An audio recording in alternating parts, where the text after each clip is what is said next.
আসসালামু আলাইকুম। UE visa নিয়ে ইউটিউবে চলছে দুই ধরনের গল্প। একদল বলছে ইনসাইড ভিসা সম্পূর্ণরূপে চালু, কোনো সমস্যা নেই। কিন্তু বাস্তবে কি তাই? আসলেই কি এমনভাবে ভিসা হচ্ছে? ভাই, এখন ইনসাইড ভিসা ২ মাসের ভিতরেই কি রেসিডেন্সি হয়ে যাচ্ছে?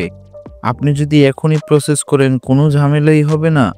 এগুলো কি রিয়েল ভিসা নাকি পেপার ভিসা? তারা যে কোথা থেকে বলছে তাদের সাথে বাস্তবতার কি কোনো মিল আছে? ইউএই রেসিডেন্সি ভিসা বাতিল হওয়া বা আটকে পড়া লোকজনদের কথা যদি বলি, ভিসা ক্যান্সেল হয় নাই, কিন্তু আইডি হচ্ছে না, ভিসা এক্সটেনশন করতে পারছি না।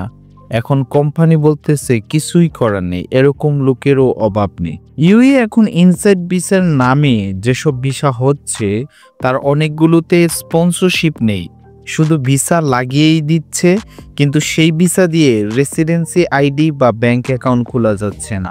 একজন বলেছে আমার কোম্পানির নাম তো ট্রেড লাইসেন্স নেই, এখন বুঝতেছি এটা ফেক ছিল। আরেকজন বলতেছেন ভিসা ফাইল হয়েছে কিন্তু পাসপোর্ট লাগাই নাই, বলতেছে সিস্টেমে ঝামেলা। আপনাদের সতর্ক বার্তা হিসেবে যদি বলি ভাই, ইউটিউবে যেসব ভাইরা বলছেন যে ইনসাইড ভিসা এখনো ফুল ফ্লোতে চলছে, তাদের কথাই ফেঁসে গেলে আপনার আর ফেরার উপায় থাকবে না। এরা কিছু এজেন্সির প্রমোশন করে চলছেন। Inside visa versus regular process বা পরামর্শের কথা যদি বলি, দেখুন ইনসাইড ভিসা এখন শুধুমাত্র নির্দিষ্ট কিছু ক্যাটাগরিতেই হচ্ছে, যেমন শিক্ষাগত বা উচ্চ প্রশিক্ষণ অথবা মাল্টিন্যাশনাল কোম্পানিতে জব অফার সহ। সাধারণত লেবার বা হোটেল সেক্টরের জন্য ইনসাইড বা রেসিডেন্স ভিসা এখন পুরোপুরি বন্ধ। মেডিকেল ও ফিঙ্গারপ্রিন্ট ছাড়া আইডি হচ্ছেই না।